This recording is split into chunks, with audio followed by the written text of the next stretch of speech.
કોઈ જગ્યા ખાલી નથી. સંતો મહાપુરુષો બધા વાત કરી રહ્યા, શાસ્ત્રો કહે છે. બરોબર.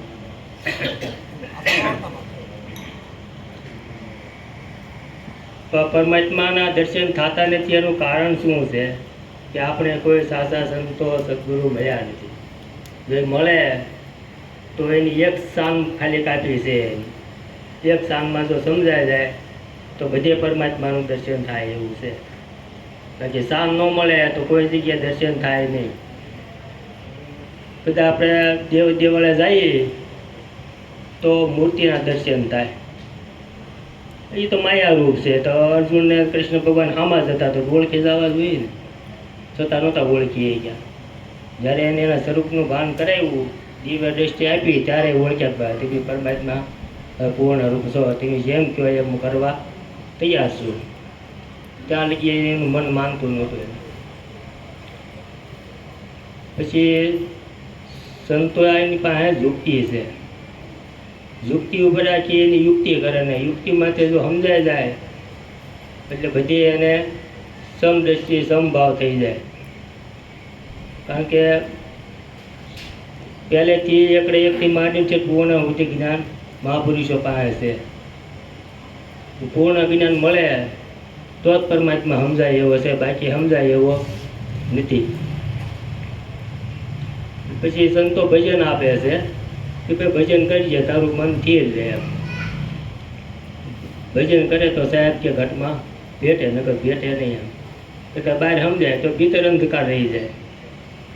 નકર સંતો મહાપુરુષ એમ કે બહાર ભીતર એક નિરંતર છે. એમ અંતરો નથી. જે અંતરો પડી ગયો છે એ આપણા અજ્ઞાનને કારણે છે. જ્ઞાન થઈ જાય એટલે અંતરો ભાંગી જાય. અંતરો ભાંગી જાય તો બધી ભૂલ ભાંગી જાય એવું છે.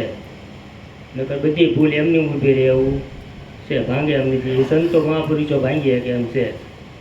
એટલે તો આ ગુરુનો મહિમા બહુ મોટો કીધો, સંતનો મહિમા બહુ મોટો સમજાવ્યો છે કે સંત બળે પરમાર્થી શીતળ મૂકો અંગ, તપન બુધાવે ઓરકીને દે દે આપનો રંગ. પોલે તપસ્યા કરતા હોય અને આપણી માટે જ બધું કરતા હોય ને, રાતથી વેઠતા હોય, ઉજાગરા કરતા હોય ને એની એનું કાર્ય કરી લીધું હોય. જ્યાં ત્યાં જીવાતમાં જો જાગરણ થઈ જાય તો એનું કામ થઈ જાય.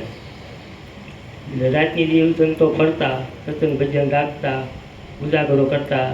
રાતની દિવસ સામૂહિની કાંઈ પાછુંવાળું જોયું નથી, દેહ સામૂહિની જોયું નથી. દેહ ખપાવી નાખ્યા આખા સત્સંગ ભજનમાં અને જગતને કાંઈક સમજાવવા માટેમાં. કોઈ શાસ્ત્રોની રચના કરી, કોઈ વાણીની રચના કરી, કોઈ સત્સંગથી સમજાવ્યા. જ્યાં ત્યાં જીવ જો જાગતો હોય તો એમ. કારણ કે આ મનુષ્ય અવતાર જ મળ્યો છે કોઈ ઈશ્વરની પ્રાપ્તિ કરવા માટે. જો ઈશ્વરની પ્રાપ્તિ ન કરીએ તો મનુષ્ય અવતાર આપણો મળ્યો તોય હું અને ન મળ્યો તોય હું. એટલે મહાપુરુષો ભજનમાં તે વધુ ભાર મૂક્યો છે. તો નીરજ બાબુ કહે છે એને આપણે વાણી બોલીએ પછી થોડુંક સમજાવીશું.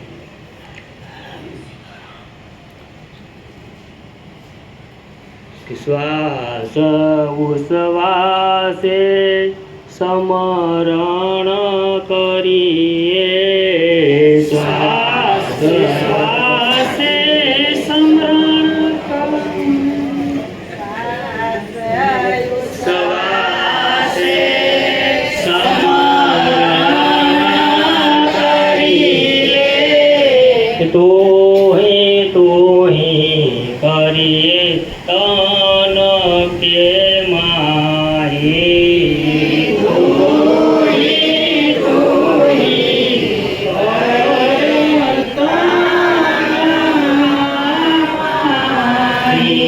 ઈશાન સતગુરુ કે સત્ય રસ છે,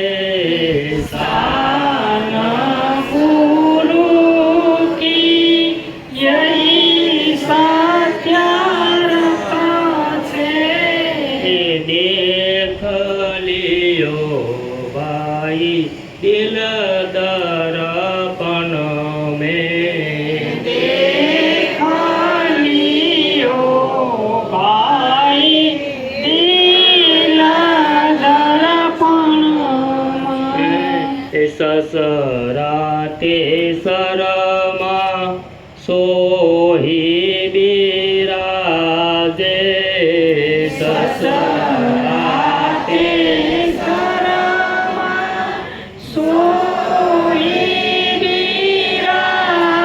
તે વ્યાપયપન મેં આપસો વ્યાપ મેં વ્યાપયપન મેં આપસો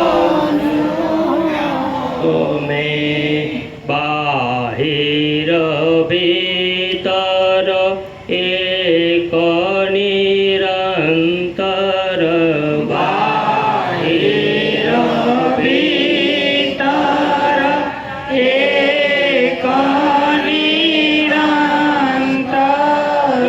બાજે સે નાદ ગગન મંડળ મેં બાજે સે નાદ ગગન મંડળ મેં.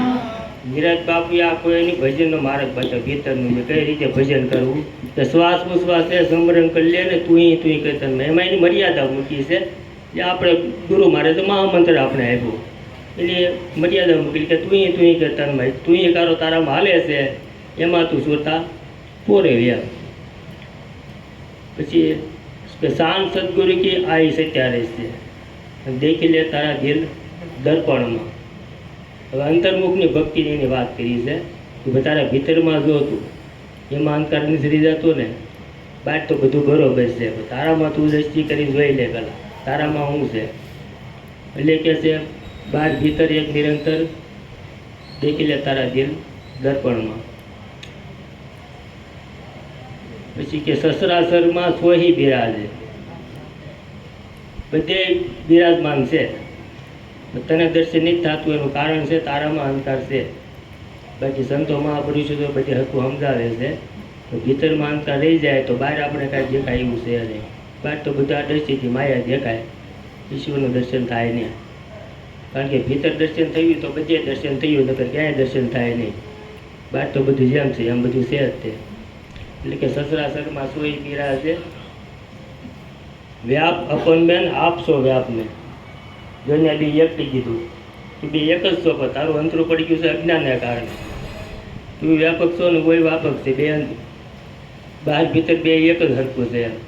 વ્યાપ અપન બેન આપશો વ્યાપને બીજ કે બહાર ભીતર એક નિરંતર ઘોર ગગન મેં ગાજે બહાર ભીતર એક નિરંતર ઘોર ગગન મેં ગાજે. આપણી શૈલી કરી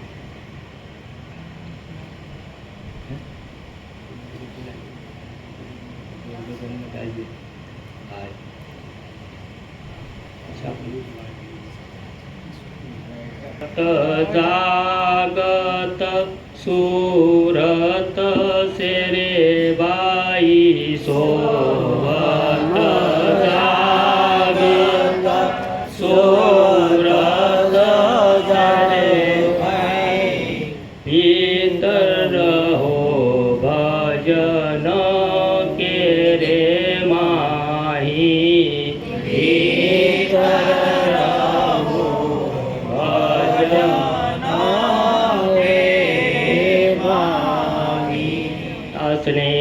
જેને લાગ્યો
સતગુરુ કે દાસ નિરાત કરે દયા સત ગુરુની મગન ભયા જોને મન રે મેરા મગન ભયા જોને મન રે મેરા.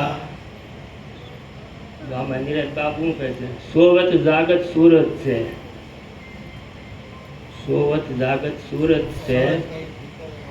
સુવે જાગે તો એમ જ લાગેલી રહેશે એમ કે છે. ભીતર એક દારૂ ભજન એનું ચાલુ હોય છે. કબીર સાહેબે શું કીધું? મેરા એક શ્વાસ ખાલી જાતે તો 3 લોક કામ હોય. એની જો બાર ભજનમાં મૂક્યો ને તો કહો કહા બજાવો ઢોલ મેરા એક શ્વાસ ખાલી જાતે તો 3 લોક કામ હોય. કહે कबीरा सुनो भाई साधु सब श्वासन की श्वास में वहाँ खोजो तो तरफ मिले एक क्षण भर की तलाश में मुझे क्या ढूंढे बंदे मैं तेरी पास में. જેમાં એની મહાપુરુષે બહુ ભાર મૂક્યો. શું કામ? કે થીરતાના ઓલામાં ઘરમાં આવે એમ. કારણ કે થીર પદ છે ને, ઈશ્વરીય પદ કેવું છે? થીર છે. સલાયમાન છે બધું આવા જવા વાળું છે. ઈશ્વરીય પદ થીર છે. એટલે એ થીરતાના ઘરમાં આવે ને તો કાંઈક એને ઝાંકી થાય એવું છે, બાકી થાય એવું નથી. પછી નીરજ બાપુનો આખો આ યોગ છે, અનુભવ કે આસાન જ સદગુરુની હાશી છે એમ. આસાન સમજાય ગઈ તો બધું સમજાય ગયું. એટલે નીરજ બાપુનો આખો સાધનાનો યોગની આખી વાણી નહીં બનાવી નથી કે ભાઈ સુરત જાગત સુરત છે, ભીતર રહો ભજનમાં, ઉઠત બેઠત આસન મેં. જેમ આસનમાં બેહવાનું કીધું મારા બાપુએ કે ભાઈ તારે થોડુંક આપણે જ્ઞાન માર્ગમાં છે. ભક્તિના 3 માર્ગ બતાવ્યા છે, જ્ઞાન, ભક્તિ અને કર્મ. તો મહાપુરુષે જે કર્મ માર્ગ તે જ્ઞાનમાં ખપાઈ દીધો. શું કામ? સમજણના ઘરમાં આવી, કરવા છતાં અકર્તા. એટલે સમજણના ઘરમાં આવ્યો એટલે કર્મ માર્ગ જ્ઞાનમાં ખપાઈ દીધો. ભક્તિ માર્ગ તો પ્રેમ માર્ગ છે. એ મીરાબાઈને પ્રેમ ભક્તિ, લક્ષ્મણા ભક્તિ હતી, ગોપીઓની હતી. એને આ કાંઈ કરવાની જરૂર નથી. જ્ઞાન માર્ગમાં આની જરૂર એક નીરજ બાપુ કે પડી છે એમ કે થીરતાના ઘરમાં આવવા માટે. પ્રેમ લક્ષણા ભક્તિમાં બીજો કોઈ જરૂર પડતી નથી. ગોપીઓનું કાંઈ જરૂર પડે નથી કે ભાઈ એને સાધના કરવી પડે, મીરાબાઈને સાધના કરવી પડે, એવું કાંઈ એમાં આવ્યું નથી. ખાલી ભક્તિ એટલે ખાલી પ્રેમ. એવો પ્રેમ આપણે વ્યાપે નહીં. પ્રેમ વાગી જાય તો બીજું કાંઈ કરવાની જરૂર નથી. પ્રેમને વૈશ્ય વાલો મારો રાજીમાં શું કરે પંડિતને કાજી. પ્રેમને વૈશ્ય વાલો મારો રાજી. પછી કે પૂરણ પરસા ભર્યા બ્રહ્મ કા, પૂર્ણ રૂપે ભરપૂર ભરેલો છે બ્રહ્મ. પૂરણ પરસા ભર્યા બ્રહ્મ કા, નામ લિયા મેં નિર્ગુણ કા. બીજા આપણે બધા લઈએ એ ગુણવાળા લઈએ છીએ. આ નીરજ બાપુ નિર્ગુણ નામ કહે છે. ગુણ રહી છે. ગુણમાં આવે એ બધું આવા જવા વાળું છે એમ. જે નિર્ગુણ છે એ કાયમ જવા વાળું, સતોથી જવા વાળું છે. એ નામનું ભજન સંતોએ કરવાનું કીધું છે. પછી નીરજ બાપુ કે દયા આ તો સદગુરુની કે મગન ભેરા મન મેરા. મારું મનમાં જે મગન થયો, બધો સંસારનો લબાસો ગયો, તે આમાં મારા 70 રૂપિયામાં દળ ભરાણું. એટલે મન મારું ભરપૂર સત્યથી ભરાઈ ગયું અને મને બધો ઉઘાડ અનુભવ થઈ ગયો એમ. આવું નીરજ બાપુને કહેવાનું છે. બોલો સદગુરુ મહારાજ.